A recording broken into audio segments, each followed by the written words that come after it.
நார்மலா ஒரு மனுஷன் அவரோட வாழ்நாட்கள்ல 35,000 கிலோ அளவுக்கு உணவு சாப்பிடுறாராம். இந்த உணவோட அளவு ஒவ்வொரு மனுஷனோட வாழ்நாட்களுக்கு ஏத்த மாதிரி மாறுபடும். ஆனா இங்க 35,000 கிலோ உணவுனா ஏதோ சாதாரண விஷயம் இல்ல.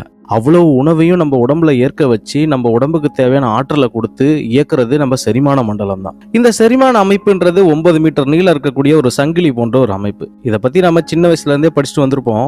ஆனா இந்த வீடியோல நம்ம செரிமான அமைப்புல இந்த உணவு எப்படி ரன் ஆகுதுன்றத லைவா பார்க்க போறோம். நீங்க இதுல பாக்குற காட்சிகள் பல உங்களுக்கு அருவருப்பா கூட இருக்கலாம். ஆனா நம்ம வயிற்றுக்குள்ளார இந்த ப்ராசஸ் எப்படி நடக்குதுன்றத இப்படி பார்த்தா உங்களுக்கு நல்லா புரியுன்றதுக்காக அப்படி காட்சி அமைப்பு அமைக்கப்பட்டிருக்கு.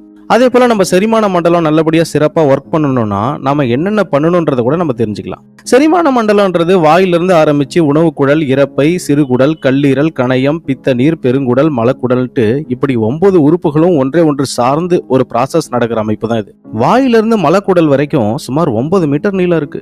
நாம சாப்பிடுற உணவுல புரோட்டீன்கள், கார்போஹைட்ரேட்டுகள், விட்டமின்கள், மினரல்ஸ்கள்ட்டு இப்படி எல்லாம் இருக்குது. இதெல்லாம் நம்ம உடம்புக்கு ரொம்ப தேவையான ஒண்ணு. ஆனா இது எல்லாத்தையும் நம்ம உடம்புல அப்படியே டைரக்டா யூஸ் பண்ணிக்க முடியாது இல்லையா?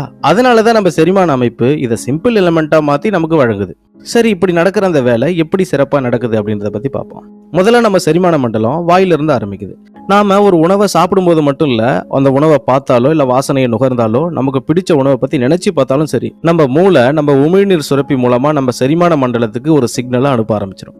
இதனால நம்ம வாயில சலைவா அப்படின்னா உமிழ்நீர் சுரக்க ஆரம்பிக்கும். நாம உணவை எடுத்துக்கிட்டு சாப்பிடும் பொழுது அந்த உமிழ்நீரோட கலந்து அதை அரைக்கப்படும் பொழுது அப்ப சலைவால இருக்கக்கூடிய என்ஜிம்ஸ் எல்லாம் கார்போஹைட்ரேட்டுகளை குளுக்கோஸா மாத்திடுது. கிட்டத்தட்ட தினசரி நம்ம வாயில 1.5 லிட்டர் சலைவா வெளியாகுது. நாம அதோட நல்லா மென்று சாப்பிட்டா நம்ம வாயில 30% வரைக்கும் உணவு அரைக்கப்படுது. இங்க உணவு மெல்றதுன்றது ரொம்ப முக்கியமான வேலை. ஆனா அப்பதான் பலர் மொபைலை பார்த்துக்கிட்டு டிவி பார்த்துக்கிட்டு சரியா மெல்லாமலேயே அந்த உணவை விழுங்கிடுறாங்க. சரி, உமிழ்நீரோட சேர்த்து மென்று மென்மையா அரைக்கப்பட்ட உணவை போலஸ்னு சொல்றாங்க. சரி, இப்ப நம்ம உணவை விழுங்கும் போது நம்ம தொண்டையில நமக்கு என்ன நடக்குது அப்படின்னு பார்ப்போம். இதுதான் தொண்டையோட அமைப்பு. நம்ம காற்றை இழுக்கும் போது அது மூக்குல இருந்து இந்த மாதிரி டிராவல் ஆகி இந்த வழியா நுரையீரலுக்கு போகுது. ஆனா நம்ம சாப்பிடுற உணவு இந்த வழியா தான் போகுது. அப்படி இருக்க இங்க நீங்க கவனிச்சீங்கன்னா நாம சாப்பிடுற உணவு நுரையீரலுக்கு போகவும் வாய்ப்பு இருக்கு. அதனால தான் இங்க எபிக்லோட்டிக்ஸ் என்ற ஒரு அமைப்பு இருக்கு. இந்த அமைப்பு நார்மலா மேலதான் இருக்கும். ஆனா நம்ம எதையாவது விழுங்கும் போது இது கீழே இறங்கி காத்து புகாம அப்படியே மூடிடுது. அதனாலதான் நம்ம சாப்பிடுற ஃபுட்டு நுரையீரலுக்கு போக விடாம உணவு குழாய் வழியா போயிடுது. இதனாலதான் நம்ம ஒரே சமயத்துல விழுங்கவும் முடியுது, சுவாசிக்கவும் முடியுது. வேணும்னா நீங்க வேணா ஒரு முறை ட்ரை பண்ணி பாருங்க. எப்பாவது நீங்க ரொம்ப இன்ட்ரெஸ்டா சாப்பிடும் போது இல்லைன்னா வாய் முழுக்க உணவை கொமுக்கும் பொழுது அப்ப இந்த உணவு தவறுதலா இந்த காற்று போகும் பைப்ல லைட்டா நுழைஞ்சிடுது. அந்த சமயத்துலதான் நமக்கு பொறி ஏறி போயிடுது. அப்போ ஒரு தும்பல் மாதிரி வந்து இந்த உணவு அப்படியே மேலே எகிரி வந்துடுது. இப்ப நம்ம உணவு விழுங்கும் பொழுது 20 சென்டிமீட்டர் நீளத்துக்கு அது இறங்கி போகும்போது அங்க எசோஃபாகஸ் அதாவது உணவு குழாய் வழியா மெல்லமா கீழே இறங்குது. அப்ப உணவு குழாயோட தசை அந்த உணவை அப்படியே அட்ஜஸ்ட் பண்ணி அனுப்புது. அப்ப இந்த தசை ஒரு அலை போல அப்படியே அசைஞ்சு அந்த உணவு அப்படியே கீழே அனுப்பிடுது. இப்படி இந்த தசையை அட்ஜஸ்ட் பண்ணி அனுப்புறதாலதான் நம்ம தலைகீழ தொங்கிக்கிட்டு சாப்பிட்டா கூட அது நம்ம வயிற்றுக்கு போகுது. அந்த அளவுக்கு பவரா இந்த உணவை வயிற்றுக்குள்ளார அனுப்புது. இப்படிதான் இந்த உணவு குழாய் வழியா இந்த உணவு செரிமான மண்டலத்துக்குள்ளார போயிட்டு என்டர் ஆகுது. செரிமான குடல்ன்றது ஒரு பை மாதிரி. இப்ப நம்ம எடுத்துக்கிற உணவை பொறுத்து அதோட சைஸ் அதை அட்ஜஸ்ட் பண்ணிக்குது. இதுல 2 லிட்டர்ல இருந்து 3 லிட்டர் வரைக்கும் உணவை ஃபில் பண்ணிக்குது.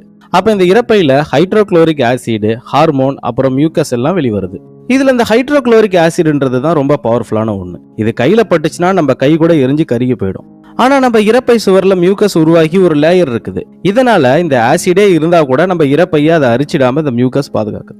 அப்ப இந்த மாதிரி சமயத்துல நம்ம இரைப்பையோட தசையெல்லாம் நல்லா அசைஞ்சு கொடுத்து இந்த உணவை நம்ம வயிற்றுல இருக்கக்கூடிய ஆசிடோட அப்படியே கலந்து விட்டுருது. இப்படி இந்த பவர்ஃபுல் ஆசிட்ல நம்ம உணவு படும் பொழுது நம்ம உணவுல ஏதாவது பாக்டீரியா இருந்தா அது அப்படியே அழிஞ்சு போயிடுது.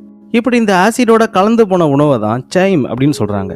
அதுக்கப்புறம் இந்த இரைப்பைக்கு கீழே ஸ்பைலோரிக் ஸ்பின்ச்சர் என்ற ஒரு வால்வு இருக்கு. இதுல 20 செகண்டுக்கு ஒரு முறை கொஞ்சம் கொஞ்சமா இந்த சைமை டியோடினம் என்ற உறுப்புக்கு அனுப்புது. இப்படி இரைப்பையில இருக்கக்கூடிய உணவுகள் காலியாகிறதுக்கு 3 இருந்து 5 மணி நேரம் வரைக்கும் டைம் தேவைப்படுது. இந்த டியோடினம் என்றது 25 சென்டிமீட்டர் தான் இருக்கும். ஆனா அதிக அளவு உணவுப் பொருட்கள் டிரான்ஸ்பர் ஆகிறது இங்கதான் நடக்குது. இங்க கணையத்துல இருந்தும் கல்லீரல்ல இருந்தும் கால் பிளாடர்ல இருந்து பைல் என்கிற டைஜஷன் ஜூஸ் எல்லாம் இந்த சைம்ல வந்து அப்படியே மிக்ஸ் ஆக ஆரம்பிக்குது. இதனால புரோட்டீன்ஸ் என்றது அனிமோ ஆசிடாக, ஃபேட் என்றது ஃபேட்டி ஆசிடாக, அடுத்து கார்போஹைட்ரேட் வந்து குளுக்கோஸாகவும் மாறுது. ஏன்னா நம்ம உடம்பு இதை டைரக்டா எடுத்துக்காது. அதனாலதான் இந்த மாதிரி மாத்திடுது. இதனால நம்ம உடம்புக்கு உணவுல இருந்து கிடைக்கக்கூடிய சத்துக்கள் ஈஸியா கிடைச்சிருது. அதுக்கப்புறம் இந்த சைமு சிறுகுடலுக்கு போகுது. இந்த சிறுகுடல்ன்றது சுமார் 20 அடி நீளம் இருக்கும். ஒரு சாதாரண மனுஷனுடைய நீளம் 6 அடி தான். ஆனா நமக்குள்ளார இருக்கக்கூடிய இந்த சிறுகுடல் 20 அடினா அது எவ்வளவு நீளம்னு நினைச்சீங்க? இந்த சிறுகுடலுக்குள்ளார இருக்கக்கூடிய சுவர்கள்ல லட்சக்கணக்கான மைக்ரோவேலிஸ் இருக்கு. இது பார்க்க ரோமம் மாதிரி இருக்கும். இது உணவுல இருக்கக்கூடிய சத்துக்களை உறிஞ்சி அதை ரத்தத்துக்கு அனுப்புது. இந்த ரத்தம் உடம்பு முழுக்க டிராவல் பண்ணி நம்ம உடம்புக்கு தேவையான ஆற்றலை கொடுக்குது. இந்த உணவுல இருக்கக்கூடிய எல்லா சத்துக்களும் எடுத்துக்கிட்ட பிறகும் கூட அதுல இன்னமும் ஃபைபரும் வாட்டர் கண்டென்ட்டும் அப்படியே தங்கி இருக்கும். அது சிறுகுடல்ல இருந்து திரும்ப பெருங்குடலுக்கு போகுது. இந்த பெருங்குடல்ன்றது சுமார் 5 அடி நீளம் இருக்கும். இங்க உங்களுக்கு சந்தேகம் வரலாம், 20 அடி நீளம் இருக்கக்கூடிய குடலை சிறுகுடல்ன்றாங்க, வெறும் 5 அடி நீளம் இருக்கக்கூடியதை பெருங்குடல் அப்படின்றாங்களே அப்படின்னு நீங்க நினைச்சுக்கலாம். அது ஏன்னா சிறுகுடல்ன்றது சுமார் 1 அங்குலம் அளவுக்கு தான் அகலமே இருக்கும். ஆனா பெருங்குடலை பாத்தீங்கன்னா 2 அங்குலம் வரைக்கும் அகலமா பிராடா இருக்கும். அந்த அகலத்தை கணக்கு பண்ணி தான் இதை பெருங்குடல் அப்படின்னு சொல்றாங்க. இப்படி ஃபைபர் வாட்டர் மாதிரியான உணவுப் பொருட்கள் சிறுகுடல்ல இருந்து பெருங்குடலுக்கு போகுது. இதை தான் கொலோனியல் அப்படின்னு சொல்றாங்க. இந்த பெருங்குடல் என்ன பண்ணுதுன்னா இதுல மிஞ்சி இருக்கக்கூடிய சத்துக்களை எடுத்துக்கிட்டு அதுல உள்ள வாட்டரை அப்படியே அகற்றிடுது. இப்படி தேவையான சத்துக்களை எடுத்துக்கிட்ட பிறகு அதுல மீதி இருக்கக்கூடிய அந்த வேஸ்ட்டுகளை ஸ்டூல் அப்படின்னு சொல்றாங்க. இது அடுத்து ரெக்டம் என்கிற 5 அங்குல சைஸ் இருக்கக்கூடிய ஒரு சேம்பர்ல போயிட்டு டிராவல் ஆகுது. இப்படி டிராவல் ஆகிற அந்த வழியை தான் அலிமெண்டரி கேனல் அப்படின்னு சொல்றாங்க. இந்த மாதிரி தான் நம்ம சாப்பிடுற உணவுப் பொருள் வாயிலிருந்து ரெக்டம் வரைக்கும் கம்ப்ளீட்டா ப்ராசஸ் ஆகுது. 24 மணி நேரத்துல இருந்து 72 மணி நேரம் வரைக்கும் இதுக்கு டைம் தேவைப்படுது. அதன்படி நம்ம என்ன மாதிரியான உணவை சாப்பிடுறோமோ அந்த உணவுப் பொருளுக்கு ஏத்த மாதிரி தான் செரிமானம் ஆகிற நேரமும் தீர்மானிக்கப்படுது. சரி, இங்க எளிமையா செரிக்கக்கூடிய உணவுகள் எதுன்னு பாத்தீங்கன்னா பழங்கள், காய்கறி போன்ற உணவுகள் தான். அதுவே இறைச்சி உணவுகளை சாப்பிட்டீங்கன்னா செரிக்கிறதுக்கு அதிக நேரம் தேவைப்படும். இதன்படி தான் நம்மளுடைய செரிமான ப்ராசஸ் எல்லாம் நடந்துட்டு வருது. தற்காலம் நீங்க பாத்தீங்கன்னா பலரும் செரிமான கோளாறுகளால அவதிப்படுறத பார்க்க முடியுது. சாப்பிட்டது அப்படியே நெஞ்சிலே நிக்கிற மாதிரி ஃபீல் ஆகுறது, கேஸ் ட்ரபிள் ப்ராப்ளம், நெஞ்சு எரிச்சல், அல்சரு, இப்படி ஏதாவது வயிறு சம்பந்தப்பட்ட பிரச்சனையால பலர் பாதிக்கப்பட்டுட்டே வராங்க. இப்படி இந்த மாதிரியான சிக்கல்கள் வராம இந்த செரிமான அமைப்பு ஒழுங்கா ஒர்க் பண்றதுக்காக சில டிப்ஸ்களை பார்ப்போம். 1, சாப்பிடும்போது அவசர அவசரமா அப்படியே விழுங்காம குறைஞ்சது 30 செகண்ட் வரைக்கும் மென்று சாப்பிடணும். நாம எந்த அளவுக்கு மெல்றோமோ அந்த அளவுக்கு உணவு அரைக்கப்பட்டு நம்ம செரிமான பணியை இன்னும் எளிமையாக்கும். அதனாலதான் நம்ம ஊர்ல ஒரு வாக்கியம் சொல்லுவாங்க, உணவை நன்கு மென்று அரைத்து குடியுங்கள், குடிக்க வேண்டிய தண்ணீரை மென்று விழுங்குங்கள்னு சொல்லுவாங்க. அப்படின்னா நம்ம உணவை தண்ணீர் போல நன்கு மென்று அரைத்து சாப்பிடணும்னு சொல்ல வராங்க.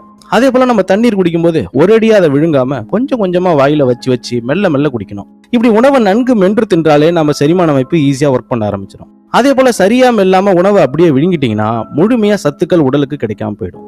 இப்படி சரியா மென்று சாப்பிடாத உணவுப் பொருட்கள் டாக்ஸிக்காக, அதாவது ஒரு விஷ பொருளாக வயிற்றுல மாறிடுது. அதே போல தூங்க போறதுக்கு முன்னாடி குறைஞ்சது 3 மணி நேரத்துக்கு முன்னாடியே சாப்பிடுறது நல்லது. ஏன்னா இந்த உணவு செரிமான ப்ராசஸ் நடக்கிற சமயத்துல நம்ம குடல்ல உள்ள சத்துக்கள் எல்லாம் ரத்தத்துல கலக்கிறதுக்காக, அந்த ப்ராசஸ்க்காக வேண்டி நம்ம பிளட் வயிற்று பகுதியிலே இருக்கும். அதனாலதான் அந்த சமயத்துல மற்ற பகுதிகளுக்கும் முக்கியமா மூளைக்கு தேவையான ரத்தம் அதிகமா அங்க போகாம இருந்துடுது. அதனாலதான் நம்ம சாப்பிட்டு முடிஞ்சதும் நமக்கு கொஞ்சம் கிறக்கமா இருக்கிற மாதிரியே இருக்கும். பொதுவா நைட் நேரத்துல நம்ம தூங்க போகும்போது நம்ம மூளை நம்ம உடம்புல இருக்கக்கூடிய எல்லா கழிவுகளையும் வெளியே அனுப்புது, பாதிக்கப்பட்ட உறுப்புகளை சரி பண்றது போன்ற வேலைகள் எல்லாத்தையும் செஞ்சுக்கிட்டு இருக்கு. ஆனா நம்ம சாப்பிட்ட உடனே படுத்தோம்னா பிளட் எல்லாம் வயிற்று பகுதியிலே தங்கிடுறதால மூளைக்கு தேவையான ரத்தம் சரியா கிடைக்காததால அது சரியா ஒர்க் பண்றது இல்ல. அதனாலதான் நம்ம தூங்க போறதுக்கு 3 மணி நேரத்துக்கு முன்னாடியே சாப்பிடுறது நல்லது. ஒவ்வொரு நாளும் நம்ம கரெக்ட் டைம்ல சாப்பிடணும். இதனால நம்ம ஜீரண சக்தி அந்த டைமிங்க்கு ஏத்த மாதிரி பழக்கப்பட்டுடும். இதன்படி ஒவ்வொரு நாளும் சேம் டைம்ல சாப்பிடுறதால ப்ராப்பரா செரிமானம் நடக்க ஆரம்பிச்சிடும். இல்லைன்னா கேஸ் ப்ராப்ளம் போன்றவைகள்லாம் வரும். அதிகமா ஸ்ட்ரெஸ் ஆகாதீங்க. ஸ்ட்ரெஸ்ன்றது நம்ம செரிமான சக்தியை பாதிக்கக்கூடியது. எப்படின்னா நம்ம முன்னாடி சொன்ன மாதிரி தான், உணவு செரிமானம் நடக்கிற சமயத்துல நம்ம வயிற்று பகுதிக்கு அதிக ரத்தம் தேவைப்படும். அந்த நேரம் பார்த்து நீங்க ஸ்ட்ரெஸ் ஆனீங்கன்னா வயிற்று பகுதியில் இருக்கக்கூடிய அந்த ரத்தம் எல்லாம் உடல்ல பல பகுதிகளில் ரொம்ப வேகமா பரவ ஆரம்பிச்சிடும். அப்ப இந்த ஸ்ட்ரெஸ்ஸாலேயே உங்களுக்கு செரிமான கோளாறு ஏற்பட்டு அல்சர், நெஞ்சு எரிச்சல் போன்றவைகள் தான் உண்டாகும். சாப்பிட்ற நேரத்துல போனு, டிவி போன்றவைகள் எல்லாம் கவனம் செலுத்தாம நம்ம சாப்பிட்ற உணவு மீது மட்டும் கவனம் செலுத்தி ருசிச்சு சாப்பிடணும். ஆனா இந்த காலத்துல பெரும்பாலும் மக்கள் பலர் அப்படி சாப்பிடுறது இல்ல. அடுத்தவங்க கிட்ட பேசிக்கிட்டு ஏதாவது ஒரு விஷயத்த நினைச்சுக்கிட்டு அவங்க கவனம் இல்லாம உணவு சாப்பிடுறாங்க. ஆனா நீங்க சாப்பிட்றது கொஞ்சமே ஆனாலும் அதை அமைதியா, நிம்மதியா, கவனத்தோட ருசிச்சு சாப்பிட்டீங்கன்னா அது திருப்தியை கொடுக்கும், உடம்புக்கும் நல்லது. உணவை உண்ணும் போது இடையிடையே அதிகமா தண்ணி குடிக்காதீங்க. ஏன்னா செரிமான குடல்ல வெளியாகிற ஆசிட்ல இந்த தண்ணீர் அதிகமா கலந்துட்டா அந்த ஆசிடோட பவர் குறைஞ்சு போய் இதனால நம்ம சாப்பிட்ட உணவை செரிக்கிறதுக்கான பவர் அந்த ஆசிட்ல குறைஞ்சு போயிடும். ஆனா நம்ம சாப்பிடும் போது உணவு தொண்டையில அடைச்சிக்காம இருக்க அப்பப்ப கொஞ்சம் கொஞ்சம் தண்ணி குடிச்சுக்கலாம். அளவுக்கு அதிகமா மது குடிக்கிறது, மசாலாக்கள் அதிக போடப்பட்ட உணவை சாப்பிடுறது, அதோட வெளியே கிடைக்கக்கூடிய ஜங்க் ஃபுட்ஸ்கள் இதெல்லாத்தையும் அதிகம் சாப்பிடாதீங்க. அதெல்லாம் சாப்பிடுற சமயத்துல ஸ்டார்டிங்ல நல்லது போலதான் தெரியும். ஆனா உள்ளார நம்மளுடைய செரிமான அமைப்பு அது மெல்ல மெல்ல சீரடிச்சுட்டு வர ஆரம்பிக்கும். சிம்பிளா சொல்லணும்னா நம்ம உடம்பு ஒரு லைப்ரரி மாதிரி, அது எப்பவும் அமைதியாவே இருக்கணும். அதனால நம்ம உடம்புக்கு எரிச்சலும் கரைச்சலும் கொடுக்காம பாத்துக்க. ஃப்ரெண்ட்ஸ், இந்த வீடியோ உங்களுக்கு ரொம்ப இன்ட்ரெஸ்டிங்காவும் இன்ஃபர்மேட்டிவாவும் இருக்கும் நான் நம்புறேன். இந்த வீடியோ உங்களுக்கு பிடிச்சிருந்தா லைக் பண்ணுங்க, ஷேர் பண்ணுங்க. இது வரைக்கும் நம்ம சேனலை சப்ஸ்கிரைப் பண்ணலாம், சப்ஸ்கிரைப் பண்ணுங்க. நம்ம வீடியோஸ் அப்லோட் ஆனதும் நோட்டிபிகேஷன்ல வந்து தெரியணும்னா சப்ஸ்கிரைப் பட்டன் பக்கத்துல உள்ள பெல் ஐகானை கிளிக் பண்ணுங்க. தேங்க்யூ.